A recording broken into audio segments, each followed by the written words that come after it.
Olha só, a gente volta a falar sobre chuvas, porque durante toda a semana nós mostramos aqui no Correio Manhã os estragos causados pelos temporais em todo o estado, viu? E não foram poucas as pessoas que perderam seus bens não, como carros, móveis, eletrodomésticos. E a pergunta que fica é, meu povo, essas pessoas têm algum direito em relação a essas perdas? Bora chamar aqui a Glaucinha Araújo, que está do lado de um especialista, para poder responder essa minha pergunta e muitas outras também, né, Glaucinha?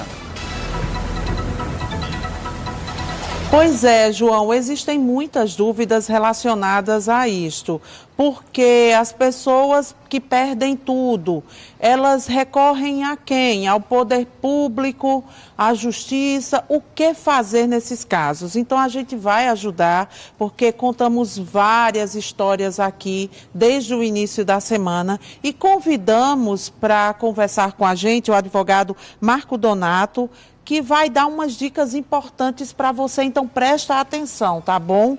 A gente viu essa semana que muitas pessoas tiveram as casas invadidas pelas águas. E o que acontece? Perderam móveis, perderam tudo que tinha ali naquelas casas. O que fazer nesses casos? Bom dia. Bom dia, Glaucia, bom dia, João, a todos de casa. Infelizmente é algo bem recorrente, né? Assim, ano após ano a gente vai revendo essas tragédias, revendo pessoas perdendo praticamente tudo nas casas dela.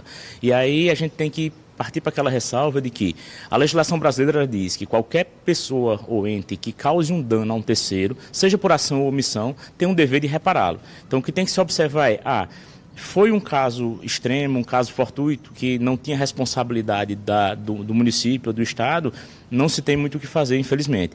Mas em se provando que deixou-se de fazer uma drenagem como deveria ter sido feita, ou foi construído um loteamento ou um condomínio no lugar que fez com que a água descesse para um outro determinado local, que causou prejuízo àquelas pessoas. Então, esse nexo entre a causa e o efeito é que tem que ser feito para a gente provar que houve uma ação ou omissão do poder público que causou prejuízo a essas pessoas. Em se comprovando essa situação, que a gente vê que na maior parte dos casos é passível de se comprovar, cabe sim a reparação por parte do poder público a essas pessoas que tiveram prejuízo, que tiveram várias perdas nos seus imóveis. E o que as pessoas precisam fazer? Fotos, vídeos? O ideal é registrar. A gente sabe que é um momento bem complicado, né? Você está perdendo tudo ali na sua casa, mas é registrar tudo que puder registrar, pegar reportagens, como a gente consegue ter com certa facilidade muitas reportagens trazendo as informações do que aconteceu, então isso pode ajudar bastante, bem como a gente tem visto, em muitas entrevistas que as pessoas dão a vocês na imprensa,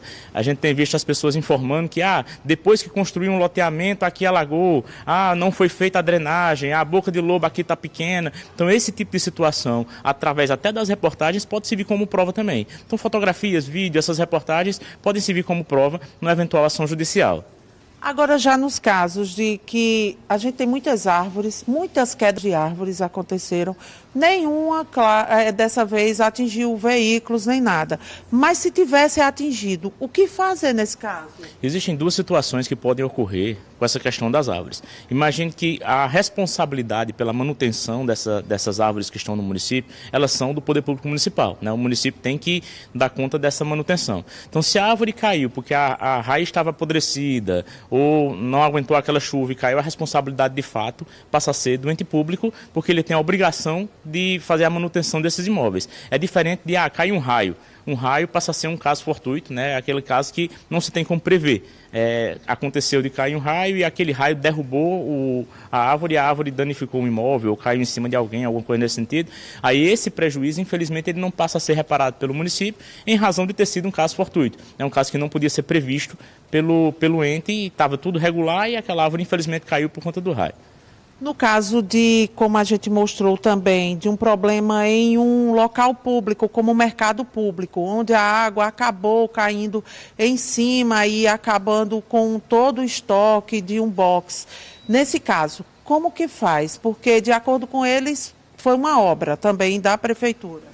Vai seguir aquele mesmo preceito de ação ou omissão. Houve uma ação por parte da prefeitura de reforma lá do mercado, né, a troca do telhado, salvo engano. Houve essa reforma e essa reforma colocou-se uma calha que não suportou a chuva. Então, houve uma ação onde se colocou um equipamento que não suportou as chuvas que viriam. Então, a responsabilidade por quem colocou aquele equipamento, no caso o ente público, de reparar o dano ocorrido àquele pessoal do box. A gente também teve muitas incidências de raios, e esses raios podem ter causado prejuízos em eletrônicos e tudo mais.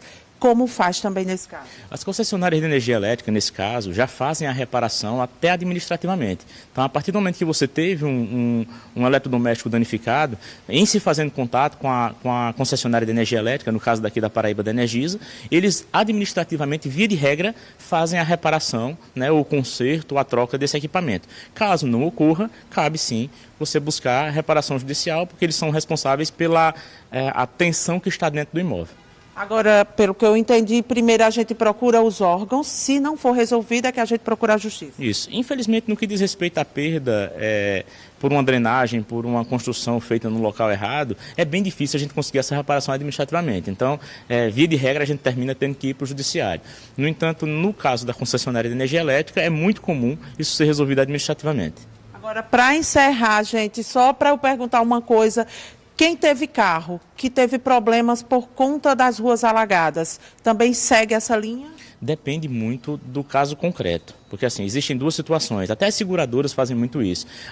Meu carro estava estacionado num local que normalmente não alaga e alagou e danificou meu carro. Eu posso buscar uma reparação. É diferente de a rua estava alagada e eu fui com o meu carro tentar passar na rua alagada. Aí eu assumi o risco. Então, a partir do momento que você se dirigiu a um lugar e viu que estava alagado e tentou passar, você assumiu o risco. Então, nem as seguradoras cobrem nesse caso específico, a não ser que seja um seguro muito específico, mas nesses casos nem as seguradoras nos seguros normais vão cobrir.